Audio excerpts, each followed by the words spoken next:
Hello guys, स्वागत है आपका अपने YouTube channel learn with Aarti ma'am में।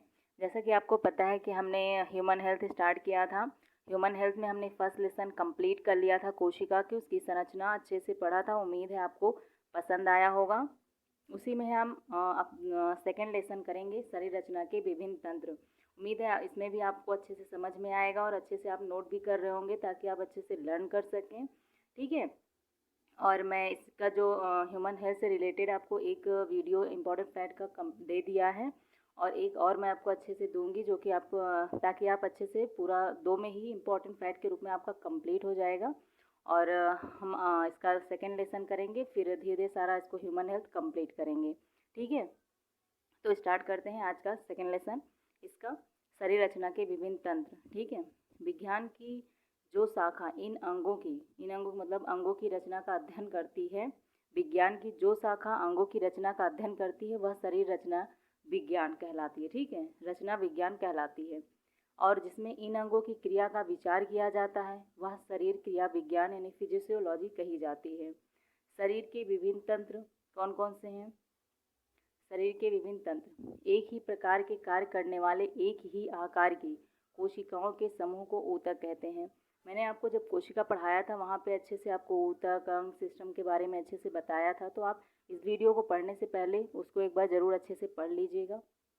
ठीक है। तो एक ही प्रकार के कार्य करने वाले एक ही आकार की कोशिकाओं के जो समूह को ऊतक कहते हैं। कई प्रकार के होते हैं जैसे अस्थि ऊतक, तंत्रिका ऊतक, उपकला ऊतक, पेशी ऊतक आदि। जब विभिन्न प्रकार के ऊतक मिलकर शरीर का कोई ऐसा भाग निर्मित करते हैं जो अपने विशेष आकार तथा अन्य भागों से पृथक रहता है तो उस भाग को अंग कहते हैं। ठीक है, मतलब ऊतक मिलकर जो है अंग का निर्माण करते हैं। और आपको पता है कि शरीर सबसे छोटी इकाई जो होती है वो कोशिका होती है। तो कोशिका मिलकर जो है ऊतक का निर्माण करते हैं, ऊतक अंग का निर्माण करते हैं, फिर अंग से ही सिस्टम का निर्माण होता है, तंत्र का निर्माण होता है। शरीर के उन अंगों के समूह को संस्थान या तंत्र कहते हैं।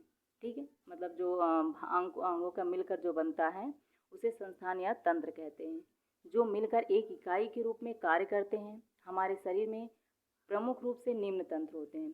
अगर हम बात करें तो प्रमुख रूप से जो होते हैं वो 9 होते हैं, लेकिन जो होते हैं प्रमुख रूप से 9 हैं और ऐसे 11 मानते हैं। ठीक है, तो हम यहाँ बात करते हैं कौन कौन से हैं हमारे। सबसे पहला कंकाल तंत्र, पेशी तंत्र, पाचन तंत्र, परिसंचरण तंत्र, तंत्रिका तंत्र, उत्सर्जन तंत्र, अंतःस्रावी तंत्र। ठीक है, आपका जैसे उत्सर्जन तंत्र में आएगा वृक्क आएंगे, किडनी, लंग्स, ये सब उत्सर्जन में आएंगे। अंतःस्रावी तंत्र मैंने इंपॉर्टेंट फैक्ट के तहत आपको अंतःस्रावी ग्रंथियों के बारे में अच्छे से बताया था, कौन कौन से अंतःस्रावी ग्रंथियाँ होती हैं। और जितने भी हमारे सिस्टम है इसके बारे में हम अच्छे से पूरा चैप्टर पढ़ेंगे, क्योंकि ह्यूमन हेल्थ में इसके एक एक चैप्टर के बारे में अच्छे से सिस्टम के बारे में पूरा अच्छे से पूरा इसका है ताकि आपको कंप्लीट हो जाए। ठीक है, अच्छे से।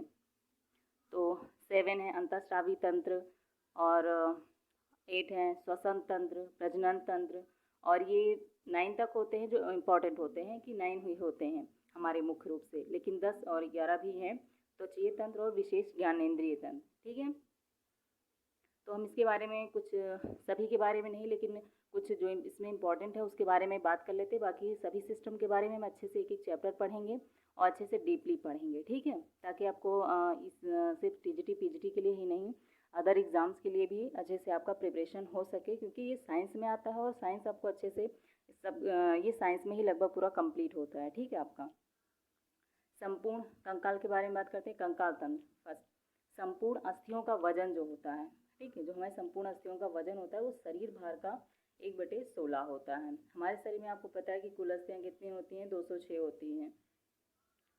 पेशी तंत्र में जो होता है संपूर्ण शरीर में विभिन्न प्रकार के 500 से अधिक पेशियाँ होती हैं। पेशी तंत्र कोशिकाओं का जो वजन हमारे शरीर के वजन से प्राय 1:3 के अनुपात में होता है। ठीक है, कोशिकाओं का जो वजन होता है वो हमारे शरीर के वजन से, यानी कोशिकाओं का वजन हमारे शरीर का वजन का प्राय 1:3 के अनुपात में होता है। ठीक, आपको पता है कि पेशी जो होते हैं हमारे शरीर की बनावट देखने में सुंदर लगते हैं और सौंदर्य बढ़ाने के लिए भी पेशी जो होते हैं महत्वपूर्ण होते हैं, और हमारे कई जो होते हैं उससे बने भी होते हैं अंग जो होते हैं। ठीक है, और इससे बात करें कि मांसपेशियों की बनावट देखने से ज्ञात होता है कि बीच में मोटी होती हैं। बीच का मोटा भाग पेशी का तुंद कहलाता है। ये क्वेश्चन पूछा जाता है कि मांसपेशियों की जो मतलब भाग होता है बीच का मोटा भाग, वो क्या कहलाता है, तो तुंद कहलाता है। ठीक है। इसके दोनों ओर धागे के समान श्वेत ऊतकों के सिरे बने होते हैं। मतलब जो मांसपेशियाँ होती हैं, इसके जो दोनों सिरों के समान श्वेत ऊतकों के बने होते हैं, जिन्हें कंडरा कहते हैं। इनका ऊपरी सिरा मूलबंध, नीचे का सिरा निर्देश कहलाता है। ठीक है। मांसपेशियों का हम बात करते हैं परिसंचरण तंत्र की।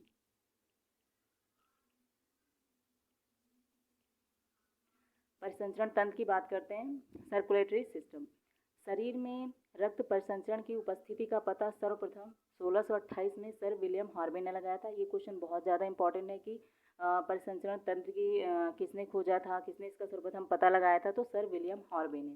ठीक है। किसने लगाया था? सर विलियम हार्वे ने 1628 में रक्त परिसंचरण तंत्र का पता लगाया था।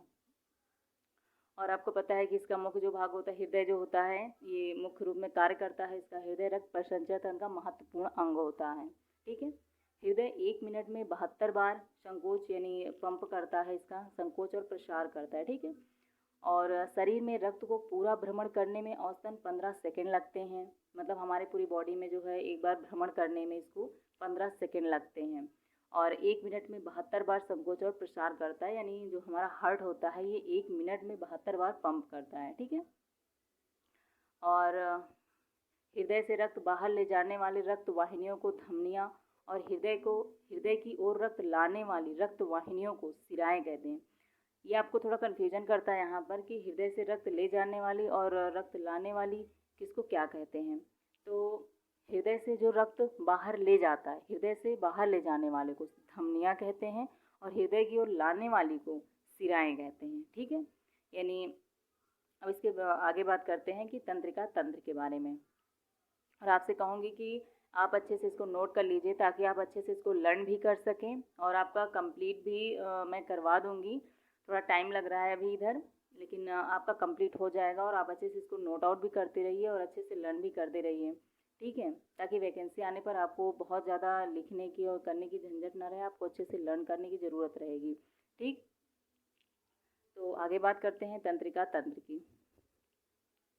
शरीर रूपी जटिल तंत्र के विभिन्न अंगों के सामंजस्य को बनाए रखना तथा उन पर नियंत्रण रखना तंत्रिका तंत्र का काम होता है। यानी जो तंत्रिका तंत्र क्या करते हैं, हमारे विभिन्न अंगों का नियंत्रण रखता है और सामंजस्य, सिर्फ आप इतना याद रखिए कि सामंजस्य और नियंत्रण रखने का कार्य करता है। ठीक है। तंत्रिका तंत्र और बहुत ही इंपॉर्टेंट है तंत्रिका तंत्र हमारी बॉडी के लिए भी। श्वसन तंत्र क्या होता है? श्वसन तंत्र इसके जो अंग होते हैं, भाग कौन कौन से भाग लेते हैं, तो नासिका, उपजिह्वा, श्वास प्रणाल, फुफ्फुस, मध्यचंद, परशुकाएँ आदि। ठीक है। लंग्स कहते हैं। और इसकी बात करते हैं, हमने पूरे टोटल सिस्टम के बारे में नहीं लिखा यहाँ पर, जो कुछ मेन थे मैंने उसी के बारे में लिखा। बाकी आपको जो भी 9 है उसके बारे में आपको अच्छे से पूरा चैप्टर, एक एक चैप्टर है तो अच्छे से मैं वहाँ पे आपको कंप्लीट कराऊंगी। ठीक है। तो चलिए तंत्र की बात करें तो त्वचा का बाहरी भाग स्तरित उपकला के कड़े स्तरों पर बना रहता है। 2 भाग हैं, एक बाह्य त्वचा यानी एपिडर्मिस और अंतस्थ त्वचा। ठीक है। ये त्वचा के 2 भाग हैं, बाह्य त्वचा और अंतस्थ त्वचा। और विशेष ज्ञानेंद्रिय तंत्र की बात करें तो ज्ञानेंद्रियाँ 5 होती हैं, आँख, कान, जिह्वा, नाक, त्वचा। ये विशेष ज्ञानेंद्रियों के तहत आपका आएगा। तो ये था आपका सेकेंड लेसन, जिसमें मैंने नर्वस सिस्टम के बारे में बताया कि नर्वस सिस्टम और परिसंचरण तंत्र के बारे में आपको अच्छे से, और अच्छा उम्मीद होगी कि आपको अच्छे से समझ में भी आई होगी। और ये सिस्टम का पूरा लगभग थे तो 9 सिस्टम हैं और 9 सिस्टम में जो है आपको सभी इम्पॉर्टेंट है। ठीक है। एक एक चैप्टर आपको अच्छे से पढ़ना पड़ेगा, एक एक सिस्टम के बारे में आपको अच्छे से जानना पड़ेगा, क्योंकि है थोड़ा विस्तृत लेकिन इम्पॉर्टेंट भी बहुत है। ठीक है। और तो गाइज ये था आपका जो है पूरा सिस्टम ह्यूमन हेल्थ का सेकेंड लेसन, जो कि अच्छे से कंप्लीट हो गया है और उम्मीद है कि आप इसे अच्छे से लिख भी लेंगे।